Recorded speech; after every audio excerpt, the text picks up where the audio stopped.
Hello student, आज के इस वीडियो में हम लोग इनवर्स ट्रिग्नोमेट्री फंक्शन की प्रिंसिपल वैल्यूज़ फाइंड करना देखेंगे। ठीक है, तो सबसे पहले हम लोग देखते हैं, हम लोगों ने यहाँ पर कोई इनवर्स ट्रिग्नोमेट्री फंक्शन लिखे हुए हैं, sine inverse, cos inverse, tan inverse, cosec inverse, sec inverse और कॉट इनवर्स। ठीक है, तो हम लोग ये देखेंगे कि इनकी जो प्रिंसिपल वैल्यूज़ होती है या इनवर्स फंक्शन की रेंज कितनी होती है, कहाँ तक ये लोग ये जाते हैं। ठीक है, तो सबसे पहले आप लोग ये नोट डाउन कर लीजिए।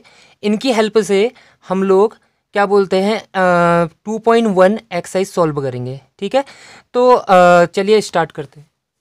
आइए देखते हैं एक्सरसाइज 2.1 का पहला क्वेश्चन। सबसे पहले हमसे कह रहा find the principal values of the following. हमने इसकी प्रिंसिपल वैल्यू फाइंड आउट करनी है। तो इसको सॉल्व करने के लिए हम लोग क्या करते हैं, सबसे पहले हम सपोज कर लेते हैं कि y इज इक्वल्स टू हमारे पास है साइन इनवर्स 1/2। ठीक है, तो हम लोगों ने क्या करा, हमने ये सपोज करके चले हैं कि y is equals to sine inverse 1/2। सारे क्वेश्चन में आप यही करेंगे, सबसे पहले हम लोग सपोज कर लेंगे। इसके बाद क्या करते हैं, हम साइन को इधर भेज देते हैं और ये जो साइन वाई है हमारा, साइन वाई किसके इक्वल आ जाता है, -1/2 के इक्वल आ जाता है। ठीक है, साइन वाई किसके इक्वल आ गया, -1/2 के इक्वल आ गया। अब आप लोगों को 1/2 किसकी वैल्यू होती है साइन में ये पता होगा, साइन π/6। साइन π/6 की जो वैल्यू होती है वो कितनी होती है, 1/2 होती है। तो हम लोग क्या करते हैं, 1/2 की जगह लिख देते हैं साइन ऑफ π/6। तो हमारा साइन वाई किसके बराबर आ जाएगा, साइन वाई आप लोगों का आ जाएगा माइनस साइन π/6 के इक्वल। ठीक है, आई होप आप लोगों को समझ में आ रहा होगा। इससे आगे एक आइडेंटिटीज होती है sine -x। Sine of -x जो होता है वो किसके इक्वल होता है, माइनस साइन x के इक्वल होता है।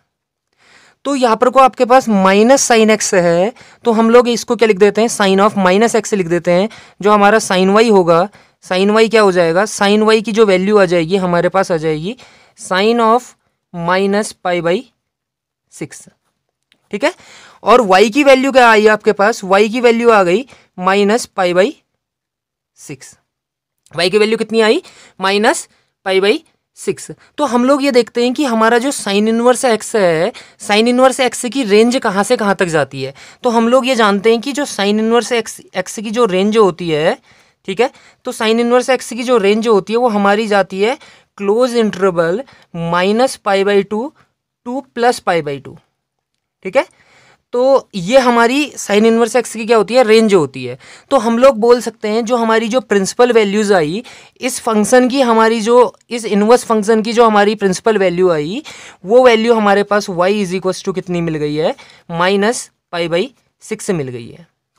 ठीक है, आई होप आप लोगों को ये समझ में आया होगा, कितनी मिली, y इज इक्वल्स टू -π/6।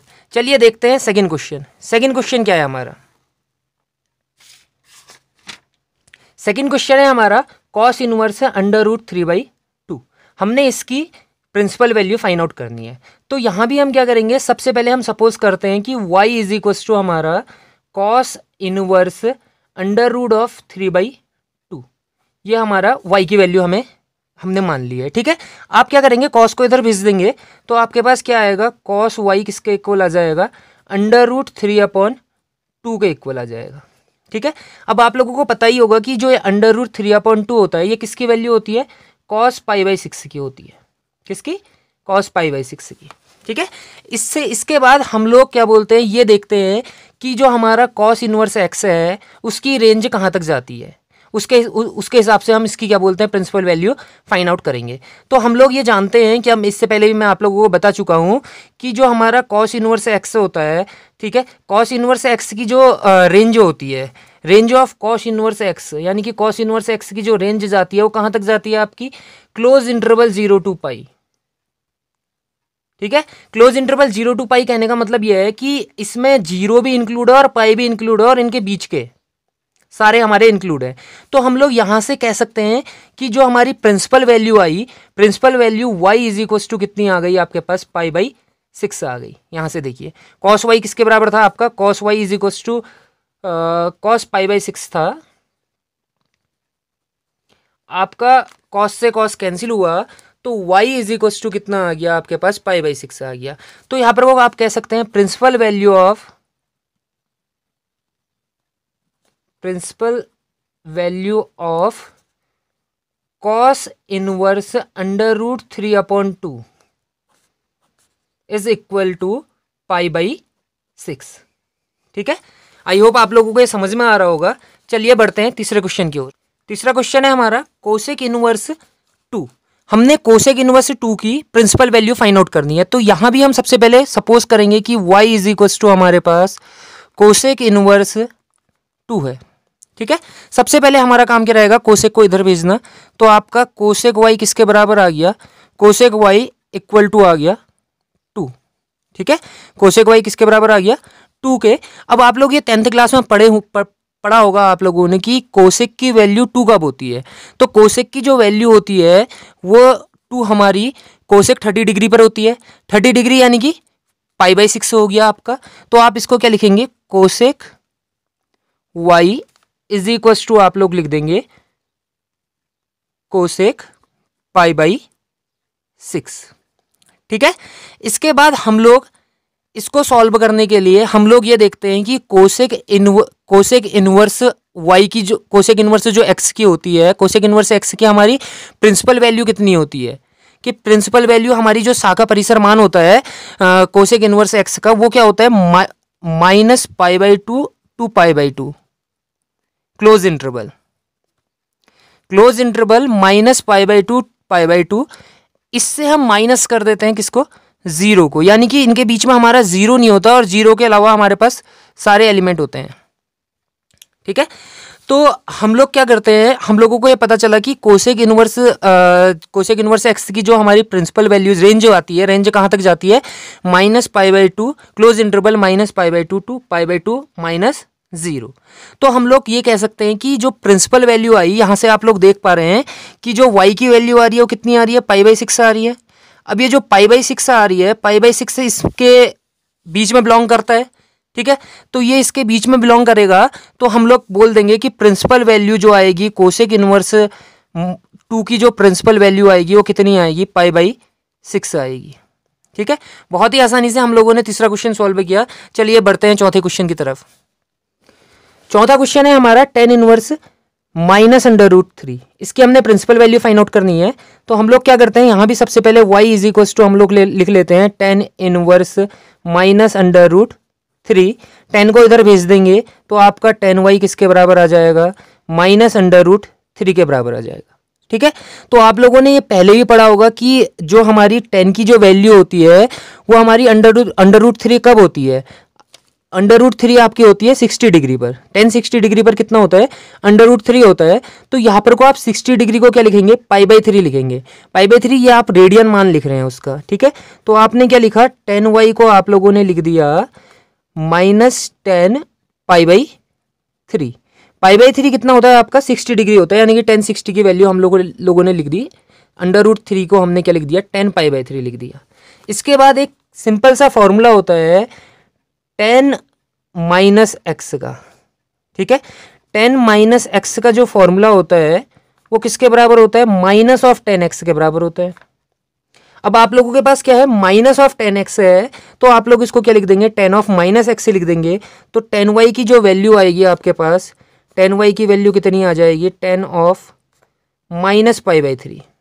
ठीक है, तो हम इसके बाद देखते हैं कि जो हमारा इनवर्स फंक्शन है, यानी कि जो tan इनवर्स x है, tan इनवर्स x की हमारी रेंज कहाँ से कहाँ तक डिफाइन होती है। ठीक है, tan इनवर्स की जो रेंज है हमारी, tan इनवर्स की जो रेंज होती है, रेंज हमारी ओपन इंटरवल π/2 to π/2, ये हमारी क्या होती है, tan इनवर्स x की रेंज होती है, range of tan inverse x। यानी कि इस पर ना ही हमारा -π/2 इंक्लूड होता है और ना ही +π/2 इंक्लूड होता है, और इसके बीच के सारे इंक्लूड होते हैं।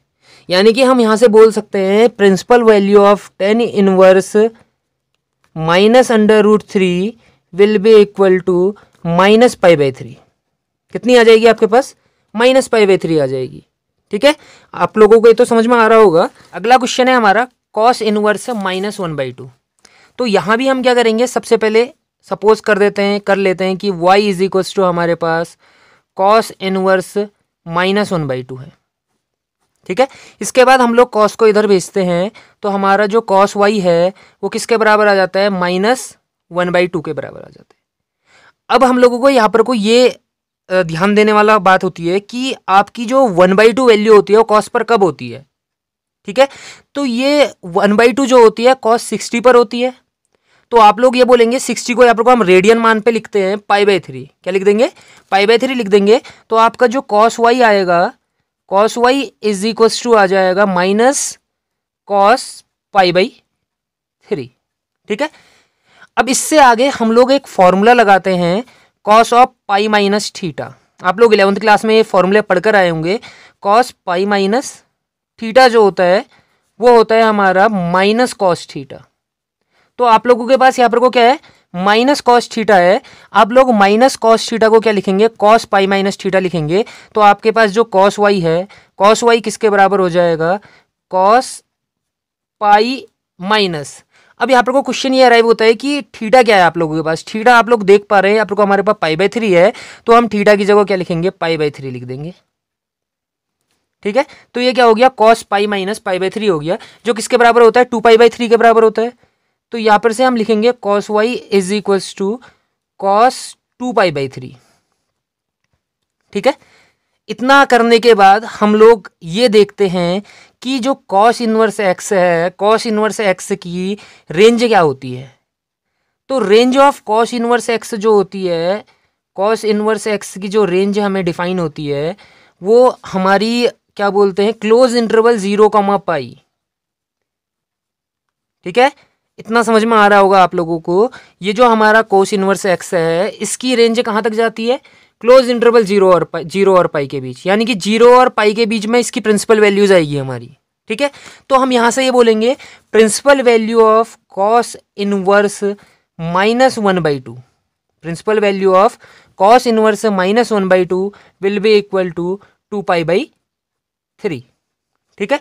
आई होप आप लोगों को समझ में आ रहा होगा। चलिए देखते हैं छठा क्वेश्चन। छठा क्वेश्चन है हमारा tan इनवर्स -1। इसकी हमने प्रिंसिपल वैल्यू फाइंड आउट करनी है। तो इसको फाइंड आउट करने के लिए सबसे पहले हम लेट करते हैं या सपोज करते हैं y इज इक्वल्स टू हमारे पास tan इनवर्स -1 है, ठीक है। tan को हम सबसे पहले इधर भेजते हैं, tan y is equals to हमारे पास आता है -1। अब आप लोगों को ये पता होगा कि जो हमारा tan थीटा होता है, tan की कितने डिग्री पर 1 वैल्यू होती है, tan 45 डिग्री 1 होता है, सब लोगों को पता होगा। तो यहाँ पर को हम 45 डिग्री को क्या लिख सकते हैं हम रेडियन मान में, π/4 लिख देते हैं, ठीक है। तो यहाँ से हमारे पास जो tan y आएगा आप लोगों का वो किसके बराबर आ जाएगा, -tan π/4 के बराबर आ जाएगा, ठीक है। और बाकी हम इससे पहले वाले क्वेश्चन में भी ये डिस्कस कर चुके हैं कि tan ऑफ माइनस थीटा जो होता है -tan थीटा के बराबर होता है, ठीक है। तो आप लोगों के पास यहाँ पर को क्या है, tan π/4 है। तो tan π/4 -tan π/4 है, तो आप लोग इसको क्या लिखेंगे, tan ऑफ -π/4 लिख देंगे। tan y जो आपके पास आएगा, tan y किसके बराबर आ जाएगा, tan ऑफ -π/4 के बराबर आ जाएगा, ठीक है। अब इसके बाद क्या बोलते हैं, हम लोगों को पता ही है कि जो tan इनवर्स x है, tan इनवर्स x की रेंज है हमारी क्लोज इंटरवल -π/2 से π/2 तक जाती है। तो यहाँ से हम बोलेंगे principal value of tan inverse -1 will be equal to -π/4, ठीक है। चलिए देखते हैं सातवां क्वेश्चन है हमारा sec इनवर्स 2/√3। तो यहाँ भी हम सबसे पहले सपोज करेंगे y इज इक्वल्स टू हमारे पास sec इनवर्स 2/√3 है। sec को हम इधर भेज देते हैं, तो हमारा जो sec y है, sec y किसके बराबर आ जाता है आप लोगों का, 2/√3 के बराबर आ जाता है, ठीक है। अब आप लोगों को पता ही होगा 2/√3 sec 30 डिग्री पर होता है। sec 30 डिग्री को हम रेडियन मान में π/6 लिख देंगे। तो यहाँ से आपके इसको क्या लिख देंगे हम, sec π/6 लिख देते हैं, ठीक है। sec π/6 लिख दिया। अब इसके बाद हम लोग क्या करते हैं कि sec इनवर्स x की रेंज देखते हैं कि जो sec इनवर्स x है हमारी उसकी रेंज कहाँ तक जाती है। हम लोग यहाँ डोमेन नहीं देखते, हम लोगों को सिर्फ क्या देखनी होती है, रेंज देखनी होती है इनवर्स ट्रिग्नोमेट्री फंक्शन की। तो हम लोग ये जानते हैं कि जो हमारा sec इनवर्स x है, sec इनवर्स x की जो रेंज है, रेंज कहाँ तक डिफाइन होती है हमारी, क्लोज इंटरवल 0 to π, ठीक है। इसमें से हम लोग -π/2 हटा देते हैं। -π/2 क्यों हटाते हैं, क्योंकि sec π/2 जो होता है वो हमारा नॉट डिफाइन होता है, ठीक है। तो हम लोग ये देख रहे हैं कि जो sec इनवर्स x है, sec इनवर्स x की रेंज है हमारी क्लोज इंटरवल 0, π और इसमें से हम क्या माइनस कर देते हैं, π/2 माइनस कर देते हैं। तो हम लोगों ने ये देखा जो प्रिंसिपल वैल्यू आई सेक इनवर्स 2/√3 की, वो कितनी आ गई हमारे पास, π/6 से आ गई। तो हम लोग लास्ट में लिख देंगे principal value of sec inverse 2/√, यहाँ पर लिख देते हैं हम principal value of sec inverse 2/√3 will be equal to π/6। ठीक है, इसके बाद हम लोग 8वें क्वेश्चन की ओर बढ़ते हैं। 8वां क्वेश्चन क्या है हमारा, 8वां क्वेश्चन है कॉट इनवर्स √3। तो आप लोग यहां भी क्या करेंगे, सबसे पहले हम लोग सपोज कर लेंगे कि y इज इक्वल टू हमारे पास कॉट इनवर्स √3 है। ठीक है, तो इसमें भी हम क्या करेंगे, सबसे पहले कॉट को इधर भेज देंगे, तो कॉट वाई हमारा किसके बराबर आ जाएगा, √3 के बराबर आ जाएगा। आप लोग 10th क्लास में पढ़कर आए हैं कि √3 कॉट पर कितने डिग्री पर होती है। तो हम लोग ये जानते हैं कि √3 कॉट 30 डिग्री पर होता है, और 30 डिग्री को हम रेडियन माप में क्या बोलते हैं, π/6 लिखते हैं। तो हम लोग यहाँ पर को लिखेंगे cot y equal to cot π/6। ठीक है, तो अब यहाँ पर को आप लोगों ने ये देखना होता है कि जो हमारा कॉट इनवर्स एक्स होता है, यानी कि इनवर्स ट्रिग्नोमेट्री जो फंक्शन होता है कॉट इनवर्स एक्स, इसकी रेंज कहाँ तक डिफाइन है हमें। तो हम लोग देखते हैं कि जो कॉट इनवर्स एक्स होता है, कॉट इनवर्स एक्स की रेंज, याद रखना ओनली हमें रेंज देखनी होती है, डोमेन नहीं देखना होता है कि डोमेन में क्या है। हम लोग ये जानते हैं कि कॉट इनवर्स एक्स की जो रेंज होती है वो हमारी डिफाइन होती है ओपन इंटरवल 0, ठीक है, ओपन इंटरवल 0, कहने का मतलब है ना ही इसमें 0 इंक्लूड है और ना ही पाई इंक्लूड है, और इसके बीच के सारे एलिमेंट इंक्लूड है, सारे नंबर जो भी हमारे पास जो वैल्यूज होंगी वो सारी वैल्यूज इंक्लूड होंगे, सिर्फ 0 और पाई को छोड़कर। ठीक है, तो यहां से हम बहुत ही आसानी से कह सकते हैं कि principal value of cot inverse √3 will be equal to π/6। I hope आप लोगों को ये समझ में आ रहा होगा। चलिए बढ़ते हैं अगली क्वेश्चन की ओर। 9वां क्वेश्चन क्या है, 9वां क्वेश्चन है कॉस इनवर्स -1/√2। तो इसमें भी हम सबसे पहले सपोज करेंगे y इज इक्वल टू हमारा क्या है, कॉस इनवर्स 1/√2 है माइनस का। ठीक है, तो आप लोग क्या करेंगे, सबसे पहले कॉस को इधर भेजेंगे, सॉरी ये कॉस, हाँ कॉस ही है। सबसे पहले आप लोग क्या करेंगे, कॉस को इधर भेजेंगे, तो आपका जो कॉस वाई है, कॉस वाई किसके बराबर आ जाएगा, -1/√2 के बराबर आ जाएगा। ठीक है, अब आप लोग ये देखिए कि कॉस कितने डिग्री पर हमारा 1/√2 होता है, कॉस 45 डिग्री पर, और 45 डिग्री का जो रेडियन माप होता है, मान जो होता है वो कितना होता है, π/4 होता है। तो हम इसको क्या लिखेंगे, इसको हम लिख लेते हैं -cos π/4। ठीक है, आप लोगों के समझ में आ रहा होगा। अब इससे आगे क्या करेंगे, अब आपके यहाँ पर वो माइनस में वैल्यू आई है, तो हम लोग क्या करते हैं, cos π-θ, ये आइडेंटिटीज आप लोग 11th क्लास में सब पढ़ कर आए हैं। cos π-θ जो होता है -cos θ होता है। ठीक है, तो यहाँ पर को आपके पास क्या आया, -cos θ आया, -cos θ आपके पास है, आप इसको क्या लिखेंगे, cos π-θ लिख देते हैं। तो यहाँ पर को जो cos y है, cos y किसके इक्वल आ जाएगा आपका, cos π-θ, थीटा की जगह कितना है आप लोगों के पास, π/4 है, तो इतना लिख दिया आप लोगों ने। आप लोग पाई माइनस π/4, आप पाई में से π/4 माइनस करेंगे तो आपका किसके इक्वल आएगा, 3 π/4 के इक्वल आएगा। तो आप लोग यहाँ से बोल सकते हैं कि cos y जो आया, cos 3 π/4 के इक्वल आया। ठीक है, तो हम लोग इसके बाद क्या करते हैं, हम लोग ये देखते हैं कि जो हमारा cos है, cos इनवर्स, जो cos इनवर्स x होता है उसकी रेंज कहाँ तक हमें डिफाइन है। cos इनवर्स x की जो रेंज होती है, cos इनवर्स x की जो रेंज है वो हमारी क्लोज इंटरवल 0, है, यानी कि कोई भी हमारी नेगेटिव वैल्यू नहीं है इनके बीच में, 0 और पाई के बीच में। ठीक है, तो हम लोग यहाँ से बोल सकते हैं कि जो हमारा cos inverse, principal value of cos inverse -1/√2 will be equal to कितना, 3 π/4। ठीक है, आई होप आप लोगों को ये समझ में आ रहा होगा। 10वां क्वेश्चन है हमारा कोसेक इनवर्स -√2। इसकी हमने प्रिंसिपल वैल्यू फाइंड आउट करनी है। तो इसमें भी हम सबसे पहले सपोज करेंगे कि y इज इक्वल्स टू हमारा कोसेक इनवर्स -√2 है।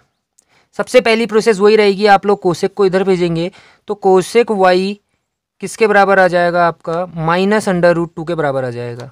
अब आप लोगों को पता है कि √2 यानी कि जो √2 होता है वो 45 डिग्री पर होता है, कोसेक 45 डिग्री पर होता है। तो इसकी जगह आप लोग क्या लिखेंगे, π/4 लिख देंगे। तो आपके पास जो कोसेक y आएगा, कोसेक वाई आ जाएगा माइनस कोसेक पाई बाई 4। ठीक है, अब इसमें क्या करेंगे आप लोग, एक आइडेंटिटीज होती है cosec minus theta. Cosec minus theta जो होता है माइनस कोसेक थीटा के बराबर होता है, तो हम लोग यहाँ पर को माइनस कोसेक थीटा को क्या लिख देंगे, कोसेक माइनस थीटा लिख देंगे। तो आप लोगों के पास जो आएगा कोसेक वाई जो आएगा वो किसके बराबर आ जाएगा, कोसेक माइनस पाई बाई 4 के बराबर आ जाएगा। ठीक है, अब आप लोगों को यहाँ इससे आगे आप लोगों को cosec inverse x, cosec inverse x की रेंज पता होनी चाहिए कि कोसेक इनवर्स एक्स कहाँ तक जा रहा है। तो हम लोग ये जानते हैं कोसेक इनवर्स एक्स की जो रेंज होती है वो close interval minus pi by 2 to pi by 2। ठीक है, अगर हम इसमें से 0 को माइनस कर देते हैं, किसको माइनस करते हैं, close interval minus pi by 2 से पाई बाई 2 तक, पाई बाई 2 तक में से 0 अगर हम माइनस कर देते हैं तो हमारी कोसेक इनवर्स एक्स की रेंज डिफाइन होती है। यानी कि कोसेक जो हमारा इनवर्स ट्रिग्नोमेट्री फंक्शन है कोसेक इनवर्स एक्स, इसकी रेंज का पता चलता है हमें। तो हम लोग ये बोलेंगे कि जो हमारी प्रिंसिपल वैल्यू है, principal value of cosec inverse minus under root 2 becomes minus pi by 4। ठीक है, आई होप आप लोगों को ये समझ में आया होगा। अगली वीडियो में हम लोग क्या बोलते हैं इससे आगे के कुछ क्वेश्चन सॉल्व करेंगे। आज के वीडियो में इतना ही।